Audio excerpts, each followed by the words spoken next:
بسم اللہ الرحمن الرحیم۔ السلام علیکم دوستو، میں ہوں اظہر قریشی اور آپ دیکھ رہے ہیں قریشی ٹی وی۔ عزیز دوستو، انشاءاللہ آج آپ دوستوں کے سامنے حضرت ابراہیم علیہ السلام اور ان کے بیٹے حضرت اسماعیل علیہ السلام کا واقعہ اور حضرت اسماعیل علیہ السلام کی زندگی کے چند اہم پہلو بیان کرنے جا رہا ہوں۔ امید کرتا ہوں ویڈیو آپ دوستوں کو ضرور پسند آئے گی۔ تمام دوستوں سے التماس ہے ویڈیو کو پورا دیکھیں اور نئے آنے والے دوستوں سے گزارش ہے کہ ہمارے اس چینل کو ضرور سبسکرائب کریں اور مستقبل میں آنے والی نئی اسلامی اور معلوماتی ویڈیوز سب سے پہلے وصول کرنے کے لیے گھنٹی کے بٹن کو ضرور دبا دیں۔ پیارے دوستو، حضرت ابراہیم علیہ السلام کی پہلی شادی اپنی چچا زاد حضرت سارہ علیہ السلام سے ہوئی، لیکن وہ ایک عرصہ تک اولاد کی نعمت سے محروم رہے۔ ایک دن حضرت سارہ علیہ السلام نے ان سے فرمایا، آپ علیہ السلام حاجرہ علیہ السلام سے نکاح کر لیں، شاید اللہ تعالیٰ ان کی بطن سے اولاد عطا فرما دے۔ دراصل یہ سب کچھ من جانب اللہ ہی تھا۔ چنانچہ آپ علیہ السلام نے حضرت حاجرہ علیہ السلام کو اپنی زوجیت میں لے لیا اور پھر شادی کے 1 سال بعد ہی انہوں نے حضرت اسماعیل علیہ السلام کو جنم دیا۔ اس وقت حضرت ابراہیم علیہ السلام کی عمر مبارک 86 سال تھی۔ جب حضرت حاجرہ علیہ السلام امید سے تھیں تو فرشتے نے آپ علیہ السلام کو لڑکا ہونے کی نوید سنائی اور اسماعیل نام رکھنے کو کہا۔ حضرت اسماعیل علیہ السلام 1800 قبل مسیح میں پیدا ہوئے۔ حضرت ابراہیم علیہ السلام دعاؤں، آرزوؤں اور تمناؤں کے بعد پیرانہ سالی میں پہلے فرزند کی پیدائش پر خوشیوں کا بھرپور اظہار بھی نہ کر پائے تھے کہ انہیں ایک اور آزمائش سے گزرنا پڑا۔ وہ بحکم الہی نومولود لخت جگر اور فرمانبردار بیوی کو ملک شام سے ہزاروں میل دور ایک ایسی وادی میں چھوڑ آئے کہ جہاں میلوں تک پانی نہ تھا، نہ چرند پرند اور نہ آدم تھا، نہ آدم ذات۔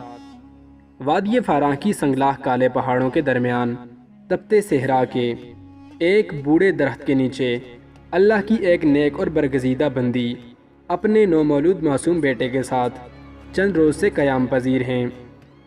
جو زاد راہ ساتھ تھا ختم ہو چکا، ماں بیٹا بھوک سے پیاس سے بے حال ہیں۔ ماں کو اپنی تو کوئی فکر نہیں، لیکن بھوکے پیاسے بچے کی بے چینی پر ممتا کی تڑپ فطری امر ہے۔ لیکن اس لکو دک صحرا میں پانی کہاں؟ جوں جوں لخت جگر کی شدت پیاس میں اضافہ ہو رہا تھا، ممتا کی ماری ماں کی بے قراری بھی بڑھتی جا رہی تھی۔ اسی حالت اضطراب میں قریب واقع پہاڑی صفا پر چڑھیں کہ شاید کسی انسان یا پانی کا کوئی نشان مل جائے، لیکن بے سود تڑپتے دل کے ساتھ بھاگتے ہوئے ذرا دور دوسری پہاڑی مرحبا پر چڑھیں، لیکن بے فائدہ۔ اسی طرح دونوں پہاڑیوں کے درمیان پانی کی تلاش میں 7 چکر مکمل کر لیے۔ ادھر اللہ جل شانہ نے حضرت جبرائیل امین علیہ السلام کے ذریعے شیر خوار اسماعیل علیہ السلام کے قدموں تلے دنیا کے سب سے متبرک اور پاکیزہ پانی کا چشمہ جاری کر کے رہتی دنیا تک کے لیے یہ پیغام دے دیا، اللہ پر توکل کرنے والے صابر و شاکر بندوں کو ایسے ہی بیش قیمت انعامات سے نوازا جاتا ہے۔ حضرت عبداللہ بن عباس رضی اللہ تعالیٰ عنہ سے روایت ہے کہ نبی کریم صلی اللہ علیہ وآلہ وسلم نے فرمایا کہ اللہ پاک حضرت اسماعیل علیہ السلام کی والدہ پر رحمت فرمائے، اگر وہ پانی سے چلو نہ بھرتیں اور اسے رکنے کا نہ کہتیں تو وہ ایک بہتا ہوا چشمہ ہوتا۔ اب آب زمزم غذا بھی ہے اور شفا بھی، دوا بھی ہے اور دعا بھی۔ اللہ تعالیٰ نے نہ صرف ماں بیٹے کے لیے بہترین غذا کا بندوبست کیا، بلکہ تا قیامت مسلمانوں کے فیضیاب ہونے کا وسیلہ بنا دیا۔ حضرت حاجرہ علیہ السلام اپنے صاحبزادے کے ساتھ وہیں رہ رہی تھیں کہ ایک روز عرب کے قبیلے بنو جرہم کے کچھ لوگ پانی کی تلاش میں وہاں پہنچے اور حضرت حاجرہ کی اجازت سے وہاں رہائش اختیار کر لی۔ پھر دوسرے قبائل بھی وہاں آ کر آباد ہوئے اور یوں دیکھتے ہی دیکھتے وہ سنسان صحرا دنیا کی سب سے مقدس اور متبرک اور عظیم شہر مکہ مکرمہ میں تبدیل ہو گیا۔ حضرت حاجرہ علیہ السلام نے بیٹے کی پرورش اور تعلیم و تربیت پر خصوصی توجہ دی۔ 13 سال کا طویل عرصہ جیسے پلک جھپکتے گزر گیا۔ حضرت اسماعیل علیہ السلام مکے کی مقدس فضاؤں میں اب آب زمزم پی کر اور صبر و شکر کے بے کر عظیم ماں کی آغوش و تربیت میں پروان چڑھتے ہوئے بہترین صلاحیتوں کے مالک خوبصورت نوجوان کا روپ دھار چکے تھے کہ ایک دن حضرت ابراہیم علیہ السلام تشریف لائے اور فرمایا، اے بیٹا، میں خواب میں دیکھتا ہوں کہ میں تمہیں ذبح کر رہا ہوں، تو تم سوچو کہ تمہارا کیا خیال ہے؟ فرما بردار بیٹے نے سر تسلیم خم کرتے ہوئے فرمایا، ابا جان، آپ کو جو حکم ہوا ہے وہی کیجئے، اللہ نے چاہا تو آپ مجھے صابرین میں پائیں گے۔ سورہ صافہ۔ حضرت اسماعیل علیہ السلام کا یہ سعادت مندانہ جواب دنیا بھر کے بیٹوں کے لیے آداب فرزندی کی ایک شاندار مثال ہے۔ اطاعت و فرما برداری کی اور تسلیم و رضا کی اس کیفیت کو علامہ اقبال نے یوں بیان کیا، یہ فیضان نظر تھا یا کہ مکتب کی کرامت تھی، یہ فیضان نظر تھا یا کہ مکتب کی کرامت تھی، سکھائے کس نے اسماعیل کو آداب فرزندی۔ حضرت ابراہیم علیہ السلام نے بیٹے کا جواب سنا تو انہیں سینے سے لگایا اور حضرت حاجرہ علیہ السلام کے پاس لے آئے۔ فرمایا، اے حاجرہ، آج ہمارے نور نظر کو اپنے ہاتھوں سے تیار کر دیجئے۔ ممتا کی مقدس شیریں اور انمول جذبوں میں ڈوبی ماں نے اپنے اکلوتے بیٹے کو نئی پوشاک پہنائی، آنکھوں میں سرما، سر میں تیل لگایا اور خوشبو میں رچا بسا کر باپ کے ساتھ باہر جانے کے لیے تیار کر دیا۔ اسی اثناء میں حضرت ابراہیم علیہ السلام بھی ایک تیز دھار چھری کا بندوبست کر چکے تھے، پھر بیٹے کو ساتھ لے کر مکے سے باہر منا کی جانب چل دیے۔ شیطان نے باپ بیٹے کے درمیان ہونے والی گفتگو سن لی تھی۔ جب اس نے صبر و استقامت اور اطاعت خداوندی کا یہ روح پرور نظر دیکھا تو مضطرب ہو گیا اور اس نے باپ بیٹے کو اس قربانی سے باز رکھنے کا فیصلہ کر لیا۔ چنانچہ جمرہ حقبہ کے مقام پر راستہ روک کر کھڑا ہو گیا۔ حضرت ابراہیم علیہ السلام کے ساتھ موجود فرشتے نے کہا، یہ شیطان ہے، اسے کنکریاں ماریں۔ حضرت ابراہیم علیہ السلام نے اللہ اکبر کہہ کر اسے 7 کنکریاں ماریں، جس سے وہ زمین میں دھنس گیا۔ ابھی آپ علیہ السلام کچھ ہی آگے بڑھے تھے کہ زمین نے اسے چھوڑ دیا اور وہ جمرہ وسطیٰ کے مقام پر پھر ورغلانے کے لیے آ موجود ہوا۔ حضرت ابراہیم علیہ السلام نے دوبارہ کنکریاں ماریں، وہ پھر زمین میں دھنس گیا، لیکن آپ علیہ السلام کچھ ہی آگے بڑھے تھے کہ وہ جمرہ اولا کے مقام پر پھر موجود تھا۔ حضرت ابراہیم علیہ السلام نے تیسری بار اللہ اکبر کہہ کر کنکریاں ماری تو وہ زمین میں دھنس گیا۔ اللہ تبارک و تعالیٰ کو ابراہیم خلیل اللہ کا یہ شیطان کو کنکریاں مارنے کا عمل اس قدر پسند آیا کہ اسے رہتی دنیا تک کے لیے حج کے واجبات میں شامل فرما دیا۔ شیطان اپنی ناکامی پر بڑا پریشان تھا۔ تینوں مرتبہ کی کنکریوں نے اس کے جسم کو زخموں سے چور کر دیا تھا۔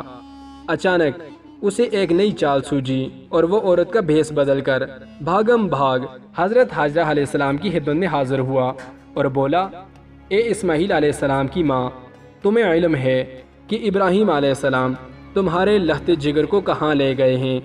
حضرت حاجرہ علیہ السلام نے فرمایا، ہاں، وہ باہر گئے ہیں، شاید کسی دوست سے ملنے گئے ہوں۔ شیطان نے اپنے سر پر ہاتھ مارتے ہوئے کہا، وہ تیرے بیٹے کو ذبح کرنے وادی منا میں لے گئے ہیں۔ حضرت حاجرہ علیہ السلام نے حیرت اور تعجب کا اظہار کرتے ہوئے فرمایا، یہ کیسے ممکن ہے کہ ایک شفیق اور مہربان باپ اپنے چہیتے اور اکلوتے بیٹے کو ذبح کر دے؟ اس موقع پر بے ساختہ شیطان کے منہ سے نکلا، وہ یہ سب اللہ تعالیٰ کے حکم پر کر رہے ہیں۔ یہ سن کر صبر و شکر اور اطاعت و فرما برداری کی پے کر اللہ کی برگزیدہ بندی نے فرمایا، اگر یہ اللہ تعالیٰ کے حکم سے ہے تو ایک اسماعیل علیہ السلام کیا، اس کے حکم پر 100 اسماعیل قربان ہیں۔ شیطان یہاں سے نامراد ہو کر واپس منا کی جانب پلٹا، لیکن وہاں کا ایمان افروز منظر دیکھ کر اپنے سر پر خاک ڈالنے اور چہرہ پیٹنے پر مجبور ہو گیا۔ وادی منا کے سیاہ پہاڑ نیلے شفاف آسمان پر روشن آگ برساتا سورج، فلک پر موجود تسبیح و تہلیل میں مصروف ملائکہ اللہ کی راہ میں اپنی متاع عزیز کی قربانی کا محیر العقول منظر دیکھنے میں محو تھے۔ مکے سے آنے والی گرم ہوائیں بھی منا کی فضاؤں میں موجود عبادت و اطاعت، تسلیم و رضا اور صبر و شکر کی ایک عظیم داستان رقم کیے ہوئے دیکھ رہی تھیں۔ روایت میں آتا ہے کہ حضرت ابراہیم علیہ السلام نے حضرت اسماعیل علیہ السلام کو لیٹنے کی ہدایت دی تو اسماعیل علیہ السلام نے فرمایا، ابا جان، میں پیشانی کے بل لیٹتا ہوں تاکہ آپ کا چہرہ مجھے نظر نہ آئے، اور آپ بھی اپنی آنکھوں پر پٹی باندھ لیں تاکہ جب آپ مجھے ذبح کر رہے ہوں تو شفقت پدری کے امر الہی پر غالب آنے کا امکان نہ رہے۔ صبر و استقامت کے کوہ گراں والد نے گوشہ جگر کے مشورے پر عمل کیا، اور جب اسماعیل علیہ السلام لیٹ گئے تو تکمیل احکام خداوندی میں تیز دھار چھری کو پوری قوت کے ساتھ لہتے جگر کی گردن پر پھیر دیا۔ باپ بیٹے کی اس عظیم قربانی پر قدرت خداوندی جوش میں آئی۔ اللہ جل شانہ کے حکم سے حضرت جبرائیل علیہ السلام جنت کے باغات میں پلے سفید رنگ کے خوبصورت مینڈے کو لے کر حاضر ہوئے۔ ابراہیم خلیل اللہ نے ذبح سے فارغ ہو کر آنکھوں سے پٹی ہٹائی تو حیرت زدہ رہ گئے۔ بیٹے کی جگہ ایک حسین مینڈا ذبح ہوا پڑا تھا، جبکہ اسماعیل علیہ السلام قریب کھڑے مسکرا رہے تھے۔ اسی اثناء میں غیب سے آواز آئی، اے ابراہیم، تم نے اپنا خواب سچا کر دکھایا، بے شک ہم نیکی کرنے والوں کو ایسا ہی بدلہ دیا کرتے ہیں۔ سورہ صافہ۔ حضرت ابراہیم علیہ السلام اور حضرت اسماعیل علیہ السلام کی اس بے مثال جذبہ ایثار، احطاط و فرما برداری، جرأت و استقامت، تسلیم و رضا اور صبر و شکر پر مہر تصدیق ثبت کرتے ہوئے اللہ تعالیٰ نے قرآن پاک میں فرمایا، اور ہم نے اسماعیل کی عظیم قربانی پر ان کا فدیہ دے دیا۔ اللہ رب العزت کو اپنے دونوں برگزیدہ اور جلیل القدر بندوں کی یہ ادا اس قدر پسند آئی کہ اسے اطاعت، عبادت اور قربت الہی کا ذریعہ قرار دیتے ہوئے قیامت تک کے لیے جاری فرما دیا۔ ابھی آپ علیہ السلام 15 برس کے ہی ہوئے تھے کہ والدہ ماجدہ وفات پا گئیں۔ والدہ کی جدائی کا آپ علیہ السلام کو بڑا صدمہ تھا۔ آپ اکیلے رہ گئے تھے، چنانچہ والد کے پاس ملک شام جانے کا ارادہ فرمایا، لیکن قبیلے اور شہر کے لوگوں کو آپ علیہ السلام کی جدائی گوارا نہ تھی، لہٰذا قبیلے والوں نے آپ علیہ السلام کا نکاح ہمالیق قبیلے کی ایک لڑکی عمارہ بنت سعد سے کر دیا۔ ایک مرتبہ حضرت ابراہیم علیہ السلام ملنے کے لیے آئے تو حضرت اسماعیل علیہ السلام گھر پر موجود نہ تھے۔ ان کی اہلیہ کا رویہ انتہائی نامناسب تھا، تو وہ بیٹے کو ان خاتون سے علیحدگی اختیار کرنے کا پیغام دے کر چلے گئے۔ آپ علیہ السلام نے نصیحت پر عمل کیا۔ پھر قبیلے کے لوگوں نے آپ علیہ السلام کی شادی قبیلہ جرہم کی خاتون سیدہ بنت مزازہ سے کر دی۔ حضرت ابراہیم علیہ السلام پھر آئے تو اس بار بھی حضرت اسماعیل علیہ السلام موجود نہ تھے، لیکن ان کی بیوی کی سعادت مندی، شکر گزاری اور فرما برداری کی بنا پر ان سے بہت خوش ہوئے۔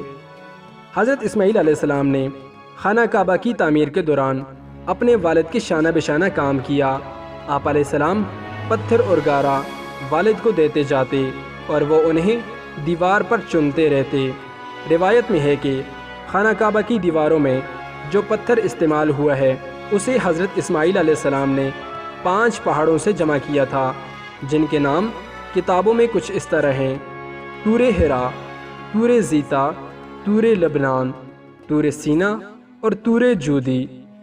حضرت اسماعیل علیہ السلام حضرت جبرائیل علیہ السلام کی نشاندہی پر جبل ابو قیس سے حجرہ اسود لے کر آئے، جو جنت کا یاقوت ہے۔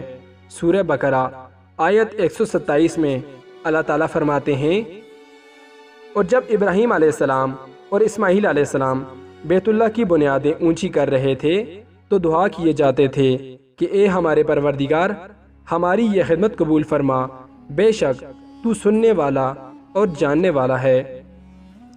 تعمیر مکمل ہونے کے بعد حضرت ابراہیم علیہ السلام نے خانہ کعبہ کی صفائی، امامت اور آنے والے ظاہرین کی خدمت سمیت تمام کام حضرت اسماعیل علیہ السلام کے سپرد فرمائے اور ان کو نصیحت و ہدایت دیتے ہوئے بیت اللہ شریف کا متولی قرار دیا۔ پھر آپ علیہ السلام خود واپس ملک شام چلے گئے۔ حضرت اسماعیل علیہ السلام کی وفات کے بعد آپ کے بیٹے نابت بن اسماعیل کعبے کے متولی بنے۔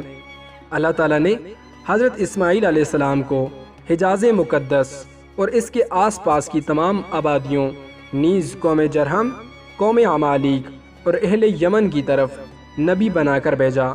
آپ علیہ السلام ہمارے پیارے نبی حضرت محمد مصطفیٰ صلی اللہ علیہ وآلہ وسلم کے جد اعلیٰ ہیں۔ قرآن کریم میں حضرت اسماعیل علیہ السلام کے 3 اوصاف نہایت صراحت کے ساتھ بیان کیے گئے ہیں۔ نمبر 1، تعمیر کعبہ کے دوران اپنے والد حضرت ابراہیم علیہ السلام کے شانہ بشانہ شریک رہے۔ نمبر 2، آپ علیہ السلام وعدے کے بڑے پکے اور سچے تھے۔ نمبر 3، آپ علیہ السلام لوگوں کو نماز اور زکوٰۃ کا حکم دیتے رہتے تھے تاکہ وہ اللہ کے عذاب سے بچ جائیں۔ اللہ تعالیٰ قرآن کریم میں فرماتے ہیں، اے نبی، کتاب میں اسماعیل علیہ السلام کا بھی ذکر کیجیے، بے شک وہ وعدے کے سچے اور ہمارے بھیجے ہوئے نبی تھے، اور وہ اپنے گھر والوں کو نماز اور زکوٰۃ کی تعلیم دیتے تھے اور اپنے پروردگار کے ہاں پسندیدہ برگزیدہ تھے۔ سورہ مریم۔ حضرت اسماعیل علیہ السلام کی دوسری اہلیہ سیدہ بنت مزازہ سے آپ علیہ السلام کی 12 لڑکے ہوئے۔ سب کے سب اپنی قوم کے سردار بنے اور ہر ایک نے الگ الگ بستیاں آباد کیں۔ ان کی اولاد اتنی کثیر تعداد میں بڑھی کہ حجاز سے نکل کر شام، عراق اور یمن تک پھیل گئی۔ محمد بن اسحاق رحمۃ اللہ علیہ نے حضرت اسماعیل علیہ السلام کے بیٹوں کے نام یوں ذکر کیے ہیں: نابت، کدار، ادبیل، میشا، مسمہ، معاش، دوما، عدد، وطور، نبش، تیمہ اور کیدمہ۔